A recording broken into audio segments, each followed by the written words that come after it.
اهلا بيكم اصحاب برج الدلو في طاقة جديدة بتاريخ اليوم 20/1/2024. الطاقة بتاعتي مفتوحة الزمن يا برج الدلو، في اي وقت تصادف فيه الفيديو خد منه الطاقة بتاعتك من رسائل وبشائر وتحذيرات يا برج الدلو.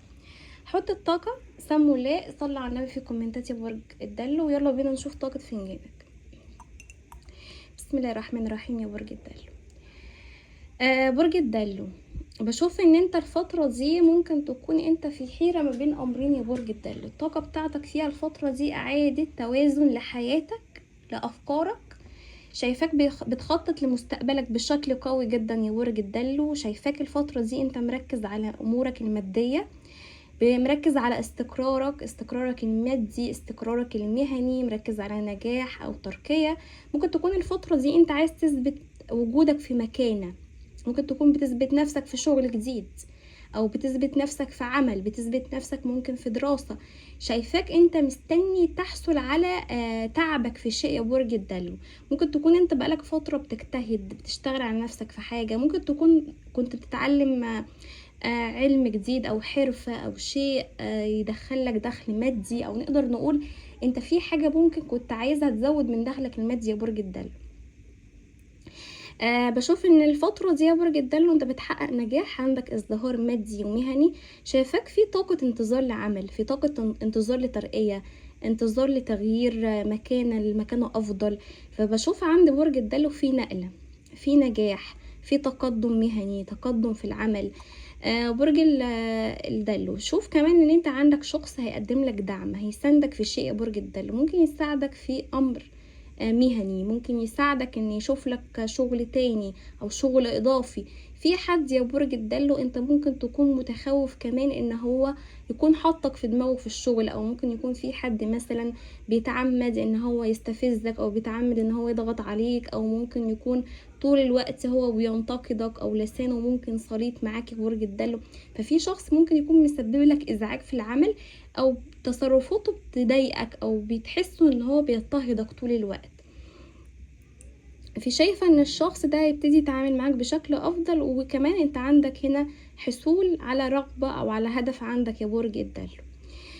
برج الدلو في طاقة سفر هنا، ممكن تكون انت بتفكر تسافر يا برج الدلو، او ممكن تكون انت بالفعل في سفر، ولبعضكم في رجوع لشخص من سفر، في طاقة لقاء، في طاقة مودة، في طاقة حب ما بينك وبين شخص يا برج الدلو. برج الدلو انت مشتاق لشخص جدا، والشخص ده شاغل تفكيرك وشاغل بالك الوقت الحالي، وشايفاه ان هو يمكن يكون مبتعدين عن بعض في مسافة، ممكن تكونوا مبتعدين عن بعض في التواصل، ممكن تكونوا ما بتتكلموش يا برج الدلو. ممكن يكون شخص عاطفي، ممكن يكون حد من اهل، ممكن تكون انت على خلاف مع حد من العائلة يا برج الدلو. في شايفة ان الفترة دي انت عندك هنا رجوع، حق ليك، رجوع وصلح مع حد عزيز عليك يا برج الدلو. بشوف ان انت كمان يا برج الدلو الفترة دي عندك حب جديد، عندك بداية عاطفية. في شخص داخل حياتك يا برج الدلو، ممكن تقابله الفترة الجاية دي في حياتك. ممكن تقابله في مناسبة، ممكن يكون معاك في عمل، ممكن يكون الفترة الجاية تتعرف على شخص عن طريق انترنت، عن طريق مثلا مساعدة، عن طريق مثلا تخليص ورق. في حد هيساعدك في شيء، وشايفة الشخص ده لبعضكم معجب بيكم بالفعل لو هو متواجد معاكم في الطاقة دي، او بالفعل انتوا هتقابلوا شخص الفترة الجاية دي هيخش حياتكم.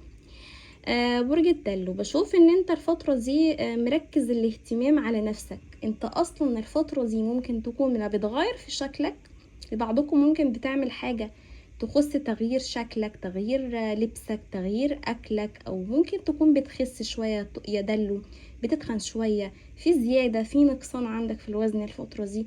فبشوف في اهتمام منك، لان الفترة اللي فاتت تأثرت في اهتمامك بصحتك. يعني مثلا ما كنتش بتاخد فيتامينات معينة، ما كنتش بتاخد الادويه، ما كنتش مثلا بتهتم بنفسيتك انك انت تحسنها، او بتحسين مثلا مزاجك، او بتحسين صحتك من ناحيه انك انت تقلل اكلك، او حاجه من هذا القبيل. في شايفه هترجع تاني تمشي على روتين، او تمشي على نظام، او تمشي على حاجه انت كنت اهملتها فتره يا برج الدلو. في شايفه في منكم ناس مهتمه بشكلها، ممكن تكونوا بتغيروا لون شعركم، بتغيروا التسريحة او قصة الشعر، ممكن تكونوا الفترة دي انتوا بتغيروا حاجة في ملامحكم، ممكن تكونوا بتعملوا حاجة تخص تجميل، بتعملوا حاجة تخص تنسيق قوام، في حاجة انتوا الفترة دي عايزين تبرزوها جدا في جسمكم او في شكلكم. ممكن تكون الحاجة دي فيها يعني ايه، فيها حاجة تخص الجمال. في عندكم هنا جمال، في اهتمام، في كمان عندكم معجبين كتار قوي يا برج الدلو الفترة دي، وشايفاهم ان الاشخاص دي حابين يدخلوا حياتك، حابة الفترة دي عندك علاقات جديدة.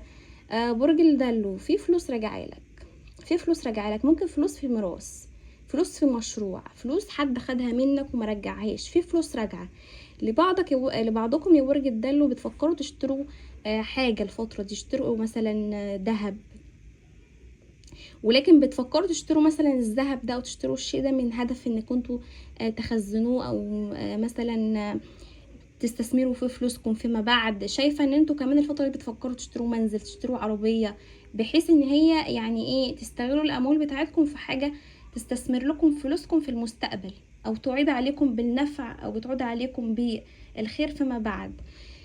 فشايفاكم الفترة دي انتوا مشغول بالكم في الموضوع ده جدا. لبعضكم كمان يا برج الدلو انا شايفاكم عندكم فقدان ثقة في اللي حواليكم، ممكن تكونوا الفترة دي انتوا مبتعدين عن ناس كتير، او خرجتوا ناس كتير قوي من دايرة حياتكم يا برج الدلو. شايفة كمان ان انت الفترة دي مركز جدا على انك انت تغير حياتك للافضل ماديا وكمان مهنيا. برج الدلو لبعضكم بتسعوا في موضوع حمل، ممكن تكونوا الفترة دي ناس هنا معايا حوامل، او ممكن تكونوا الفترة دي لبعضكم يعني عنده مشاكل في الحمل، او عنده ممكن تأخر في الانجاب. فشايفة في منكم ناس ممكن تكون بتروح لدكتور، بتعمل تحاليل، بتعمل عملية او حاجة من هذا القبيل يا برج الدلو، في سبيل ان شاء الله ان يكون في ولادة جديدة، بشارة طفل جديد. وبالفعل بشوف في بشارة طفل البرج الدلو الايام الجايه دي يا برج الدلو.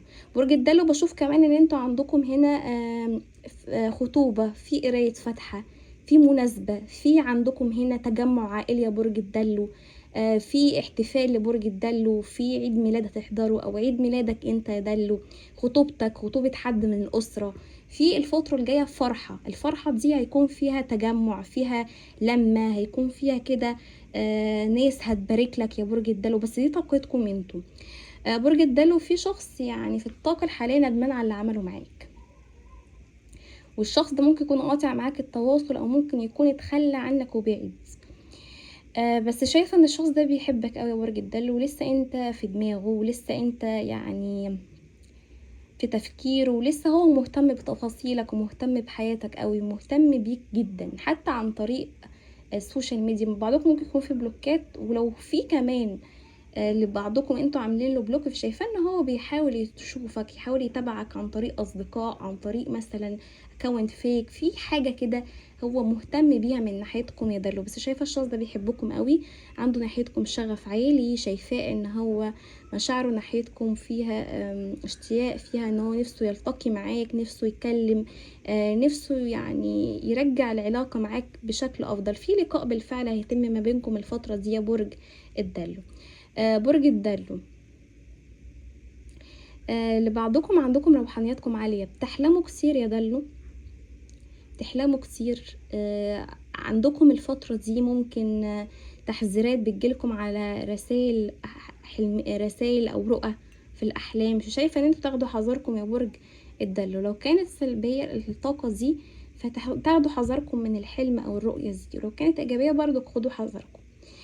برج الدلو بشوف كمان الفترة دي عندكم شراء، بتشتروا حاجات كتير اونلاين، او ممكن تكونوا الفترة دي بتشتروا حاجة تخص لبس، تخص تجديد منزل، بتعملوا ديكوريشن، في طاقة كده تجديد، طاقة صيانة، طاقة حاجة. ممكن تكون في حاجة عندكم يعني حصل فيها تلف، او حصل فيها مثلا كسر او حاجة في البيت، ممكن تكون حاجة من الأجهزة المنزلية. ففي بعضكم بيشتري أجهزة منزلية، وبيشتري حاجة تخص الأساس المنزلي بشكل عام. برج الدلو بشوف كمان الفترة دي انت عندك رجوع للناس المطلقين، عندكم كمان شخص عايز معاك علاقة فيها جواز وفيها استقرار يا برج الدلو. الدلو بشوف كمان الفترة دي احذر من 2 ستات او 2 في حياتك، الاتنين دول انت ما بترتاح لهمش وهما مش بيرتاحوا لك يا برج الدلو. وجايز تكون العلاقة ما بينكم علاقة مقفولة في الوقت الحالي، ولكن انتوا ما مش يعني انت مش بتبين لهم ان انت واخد بالك من ان هم اشخاص سيئة او اشخاص نواياها وحشة اتجاهك، وفي نفس الوقت انتوا واخد بالك قوي ان هم ناس مزيفة او ناس مخادعة او ناس يمكن ذو وجهين، في وشك بكلام ومن ظهرك بكلام تاني. فشايفاهم ان انت عندك الفترة دي اكتشاف وسقوط اقنعة يا برج الدلو، وشايفاك انك تاخد حذرك منهم، لان الفترة دي ممكن يحصل عندك يعني خسارة مالية او حد ياخد حاجة من بيتك او ياخد حاجة ممكن من مكتبك. خلي بالكم الفترة دي من طاقة الاختلاس او سرقة او يمكن حاجة تضيع فتتهم فيها حد او تتهم فيها شخص. فاحذر الفترة دي يا برج الدلو، وخلي عندك كده يعني حذر. يعني بيقولك حرص ولا تخون، يعني خليك كده واعي للي حواليك عشان ما تخونش حد ويحصل مشكلة. برج الدلو بشوف عندكم مشاكل في القضاء، مشاكل في محكمة، ممكن تخص ورق، تخص حق، تخص يمكن قضايا، بس شايفة ان شاء الله عندك نصر الهية وفي ورق جاي في صالحك يا دلو. بشوف كمان عندكم جواز، عندكم خطوبة يا برج الدلو، في سفر من دولة لدولة او من بلد لبلد. وبشوف كمان الفترة دي برج الدلو جايلك فلوس حلوة قوي، جايلك فلوس، جايلك رزق، جايلك فرحة، جايلك اخبار حلوة، في نجاح في دراسة، نجاح في اختبار، في حاجة انت هتحصل عليها يا برج الدلو. ابراج اللي ظهرت معايا كانت ايه؟ كان معايا ثور، سرطان، عذراء، كان معايا كمان برج الجوزاء وبرج الميزان، كان معايا جدي، كان معايا جميع طاقات الابراج الترابيه، كان معايا كمان برج الاسد وبرج القوس، وكان معايا برج كمان الثور والعقرب. طبعا كده تكون خلصت القراءه بتاعتك يا برج الدلو. تعالى ناخد كروت الملايكه او رسائل الملايكه ليك يا دلو. بسم الله الرحمن الرحيم.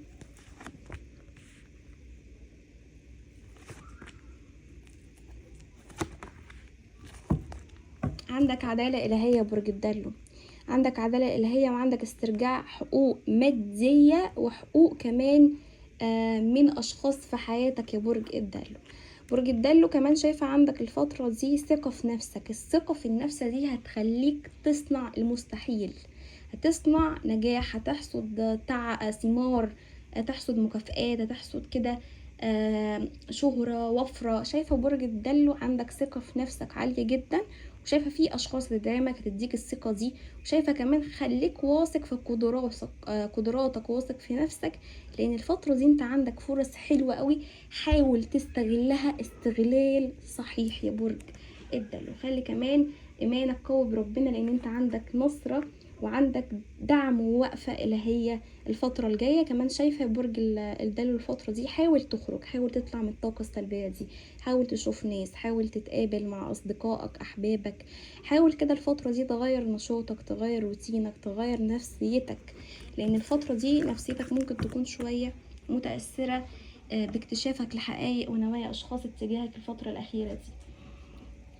بكده تكون خلصت قراءتنا، اشوفكم فيديو قادم على خير ان شاء الله. متنسوش اللايك للفيديو واشتراك في القناه.